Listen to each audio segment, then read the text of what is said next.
कौसल्या सुप्रजा रामपूर्वा सन्ध्या प्रवर्तते उत्तिष्ठ नरशार्दूल कर्तव्यं दैवमाह्निकम् कौसल्या सुप्रजा रामपूर्वा सन्ध्या प्रवर्तते उत्तिष्ठ नरशार्दूल कर्तव्यं दैवमाह्निकम् उत्तिष्ठोत्तिष्ठ गोविन्द उत्तिष्ठ गरुडध्वज उत्तिष्ठ कमलाकान्ता त्रैलोक्यं मङ्गलं कुरु उत्तिष्ठोत्तिष्ठ गोविन्द उत्तिष्ठ गरुडध्वज उत्तिष्ठ कमलाकान्ता त्रैलोक्यं मङ्गलं कुरु मातः समस्त जगतां मधुकैटभारेः वक्षो विहारिणि मनोहर दिव्यमूर्ते श्रीस्वामिनि श्रुत जनप्रियदानशीले श्रीवेङ्कटेश दयिते तव सुप्रभातम् मातः समस्त जगतां मधुकैटभारेः वक्षो विहारिणि मनोहर दिव्यमूर्ते श्रीस्वामिनि श्रुत जनप्रियदानशीले श्रीवेङ्कटेश दयिते तव सुप्रभातम् तव सुप्रभातमरविन्दलोचने भवतु प्रसन्नमुखचन्द्रमण्डले विधिशङ्करेन्द्रवनिताभिरर्चिते वृषशैलनाथ दयिते दयानिधे अत्र्यादिसप्तऋषयः समुपास्य सन्ध्याम् आकाशसिन्धुकमलानि मनोहराणि आदाय पादयुगमर्चयितुम् प्रपन्नाः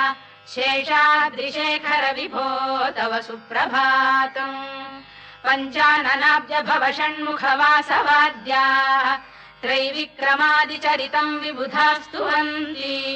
भाषापतिः पठति वासरशुद्धिमारात्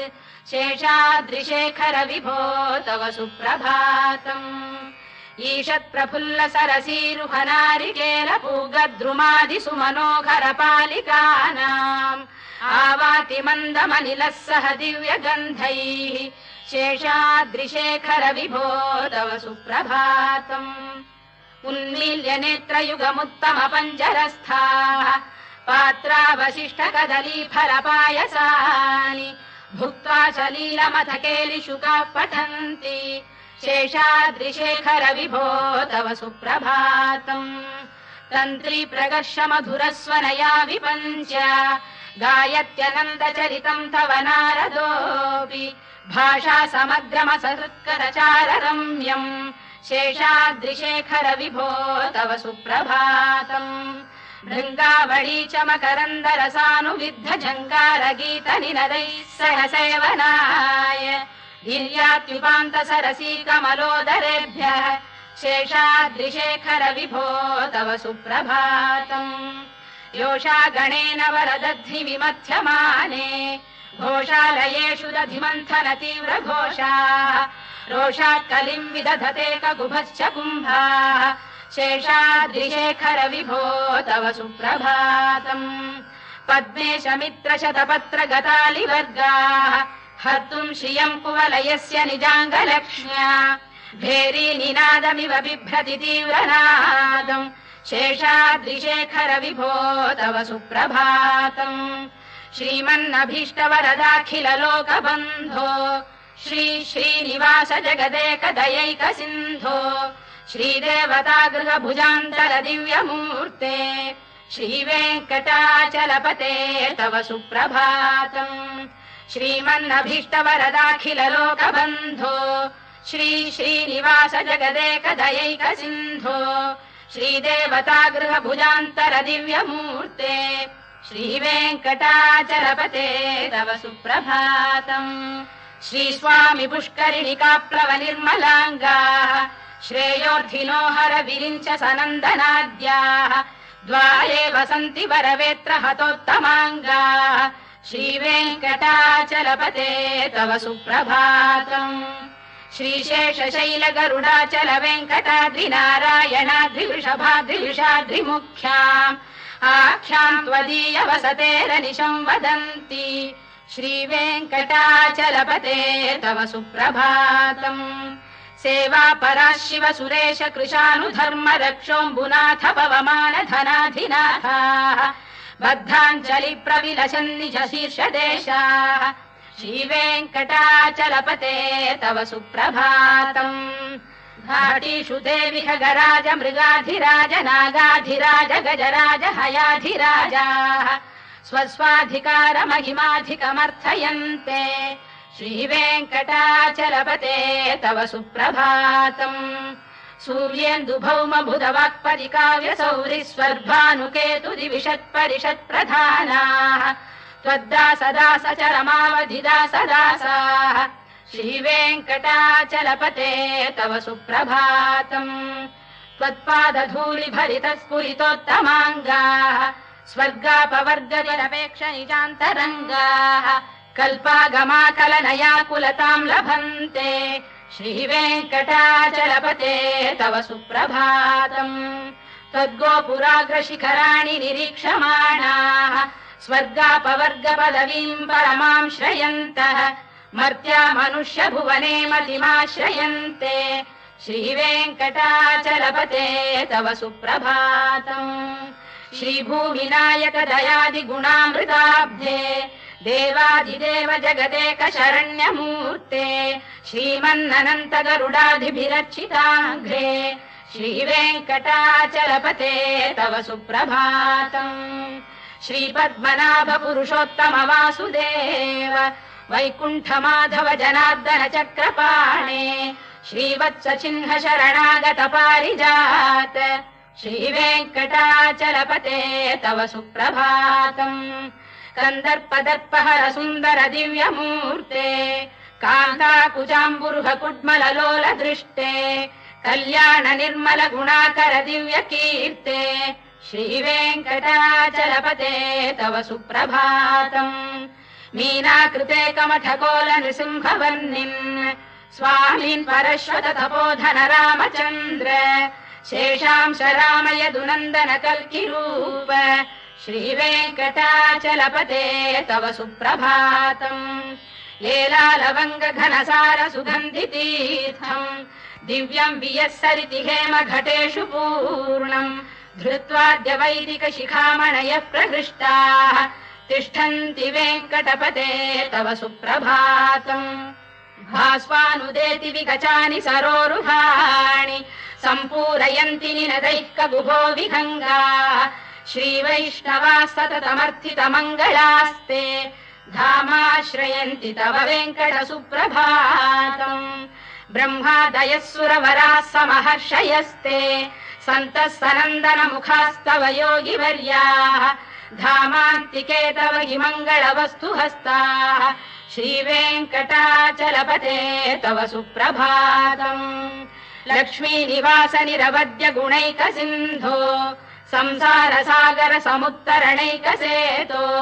वेदान्त वेद्य निज वैभव भक्त भोग्य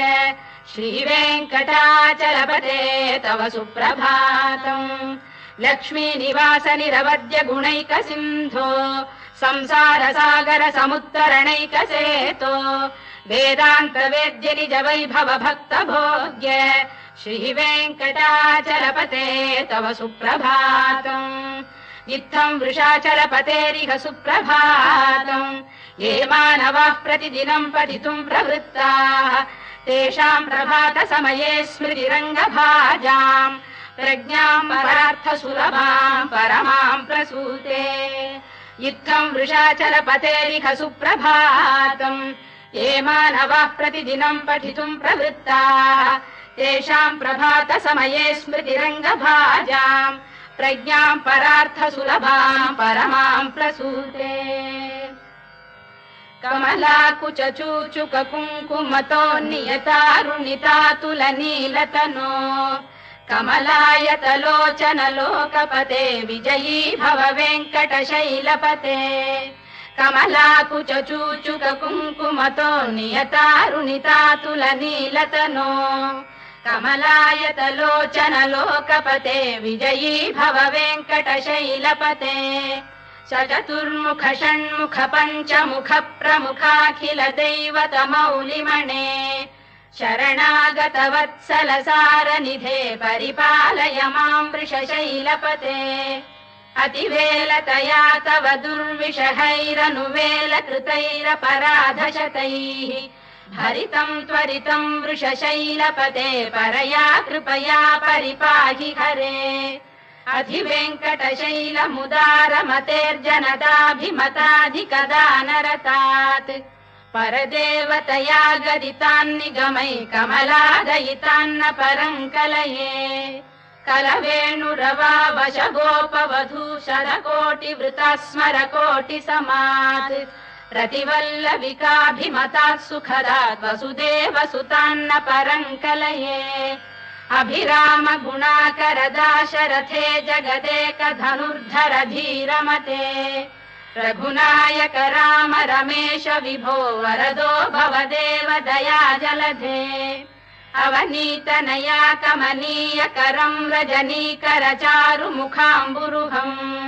रजनीचर राजतमो मिहिरं महनीयमहं रघुराममये सुमुखं सुहृदं सुलभं सुखदं स्वनुजं च सुखायममोघशरम् अपहाय रघुद्वहमन्यमहं न कथञ्चन कञ्चन जातु भजे विना वेङ्कटेशं ननाथो ननाथः सदा वेङ्कटेशं स्मरामि स्मरामि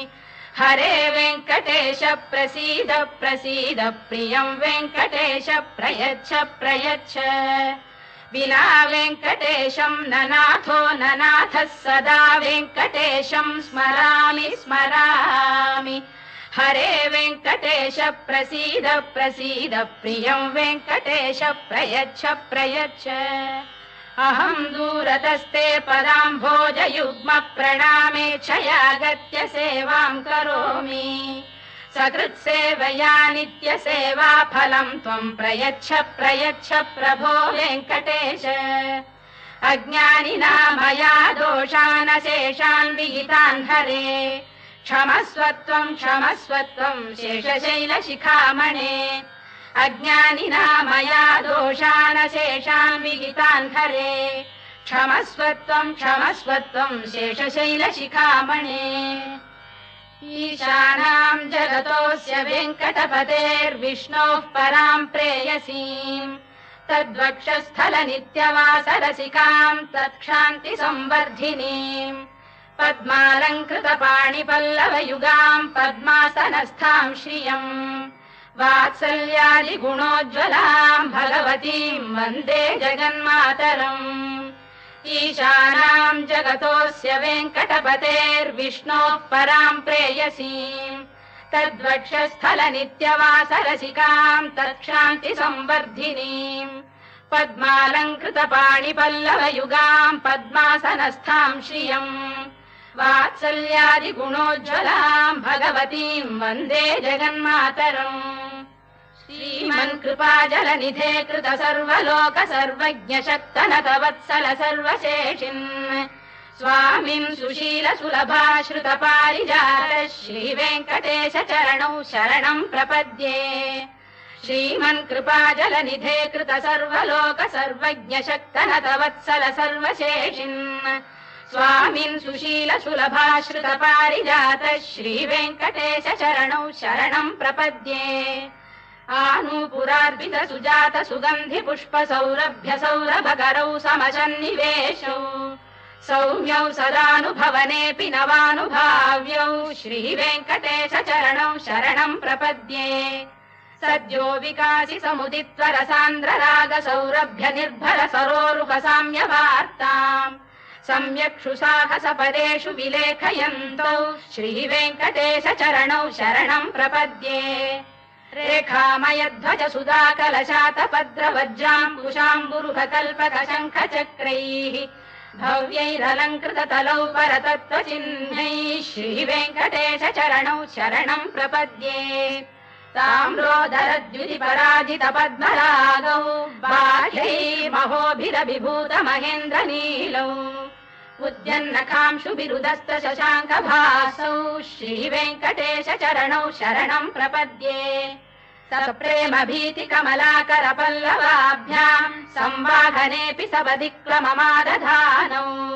कान्थाववाङ्मनस गोचर सौकुमार्यौ श्रीवेङ्कटेश चरणौ शरणं प्रपद्ये लक्ष्मीमही तदनुरूप निजानुभाव नीलादि दिव्य महिषीकर पल्लवानाम् आरुण्य संक्रमणतः किल सान्द्ररागौ श्रीवेङ्कटेश चरणौ शरणं प्रपद्ये नित्यानमद्विधि शिवादि किरीटकोटि प्रत्युक्तदीप्त नवरत्नमः प्ररोहैः नीराजना विधिमुदारमुपादधानौ श्रीवेङ्कटेश चरणौ शरणं प्रपद्ये विष्णौ पदे परम इत्युदित प्रशंसौ यौ मध्व उत्स इति भोग्यतयाप्युपातौ भूयस्ततेति तव पाणितल प्रतिष्ठौ श्रीवेङ्कटेश चरणौ शरणं प्रपद्ये पार्थाय तत्सदृश सारथिना त्वयैव यौ दर्शितौ स्वचरणौ शरणं व्रजेति भूयोऽपि मह्यमिहतौ करदर्शितौ ते श्रीवेङ्कटेश चरणौ शरणं प्रपद्ये मन्मूर्धिकालियपणे विकटाटवीषु श्रीवेङ्कटाद्रिशिखरे शिरसि श्रुतीनाम् चित्तेऽप्यनन्य मनसां सममाहितौ ते श्रीवेङ्कटेश चरणौ शरणं प्रपद्ये अम्लानघृष्यलवनीतलकीर्ण पुष्पौ श्रीवेङ्कटाद्रिशिखराभरणायमानौ आनन्दिताखिल मनोनयनौ तवैतौ श्रीवेङ्कटेश चरणौ शरणं प्रपद्ये प्राय प्रपन्न जनता प्रथमावगाह्यौ मातुस्तनाविव शिशोरमृतायमानौ प्राप्तौ परस्पर तुलामतुलान्तरौ ते श्रीवेङ्कटेश चरणौ शरणं प्रपद्ये सत्त्वोत्तरैः सतत सेव्य पदाम्बुजेन संसारतारकदयार्द्रदृगञ्चलेन सौम्योपयन्तृमुनिना मम दर्शितौ ते श्रीवेङ्कटेश चरणौ शरणं प्रपद्ये सत्त्वोत्तरैः सतत सेव्य पदाम्बुजेन संसारतारकदयार्द्रदृगञ्चलेन सौम्योपयन्तृमुनिना मम दर्शितौ ते श्रीवेङ्कटेश चरणौ शरणं प्रपद्ये श्रीशश्रिया घटिकया त्वदुपाय भावे प्राप्ये त्वयि स्वयमुपेय दया स्फुरन्त्या नित्याश्रिताय निरवद्य गुणाय तुभ्यम् स्यां किङ्करो वृषगिरीश न जातु मह्यम् श्रीशश्रिया घटिकया त्वदुपाय भावे प्राप्ये त्वयि स्वयमुपेय दया स्फुरन्त्या नित्याश्रिताय निरवद्य गुणाय तुभ्यम् स्यां किङ्करो वृषगिरीश न जातु मह्यम् श्रियकान्ताय कल्याण निधये निधयेऽर्थिनाम् श्रीवेङ्कटनिवासाय श्रीनिवासाय मङ्गलम् श्रियकान्ताय कल्याण निधये निधयेऽर्थिनाम् श्रीवेङ्कटनिवासाय श्रीनिवासाय मङ्गलम् लक्ष्मी सविभ्रमालोक सुभ्रू विभ्रम चक्षुषे चक्षुषे सर्वलोकानां वेङ्कटेशाय मङ्गलम् श्रीवेङ्कटाद्रिशृङ्गाग्रमङ्गलाभरणाङ्ग्रये मङ्गलानां निवासाय श्रीनिवासाय मङ्गलम् सर्वावयव सौन्दर्य सम्पदा सर्वचेतसाम् सदा सम्मोहनायास्तु वेङ्कटेशाय मङ्गलम् नित्याय निरवध्याय सत्यानन्द चिदात्मने सर्वान्तरात्मने श्रीमद्वेङ्कटेशाय मङ्गलम् स्वतः सर्वविदे सर्वशक्तये सर्वशेषिणे सुलभाय सुशीलाय वेङ्कटेशाय मङ्गलम् परस्मै ब्रह्मणे पूर्णकामाय परमात्मने प्रयुञ्जे परतत्त्वाय वेङ्कटेशाय मङ्गलम् आकालतत्त्वमश्रान्तमात्मनामनुपश्यताम् अतृप्त्यमृतरूपाय वेङ्कटेशाय मङ्गलम् प्रायः स्वचरणौ पुंसाम् शरण्यत्वेन पाणिना कृपयाधिशते श्रीमद्वेङ्कटेशाय मङ्गलम् दयामृततरङ्गिण्यास्तरङ्गैरिव शीतलैः अभाङ्गैः सिञ्चते विश्वम् वेङ्कटेशाय मङ्गलम् श्रद्भूषाम्बरहेतीनाम् सुषमावकमूर्तये सर्वार्तिशमनायास्तु वेङ्कटेशाय मङ्गलम् श्रीवैकुण्ठविरक्ताय स्वामि पुष्करिणीतटे रमया रममाणाय वेङ्कटेशाय मङ्गलम् श्रीवैकुण्ठविरक्ताय स्वामि पुष्करिणीतटे रमया रममाणाय वेङ्कटेशाय मङ्गलम् श्रीमत्सुन्दरजामातृमुनिमानसवासिने सर्वलोकनिवासाय श्रीनिवासाय मङ्गलम् मङ्गलाशासनपरैर्मदाचार्य पुरोगमैः सर्वैश्च पूर्वैराचार्यैः सत्कृतायास्तु मङ्गलम्।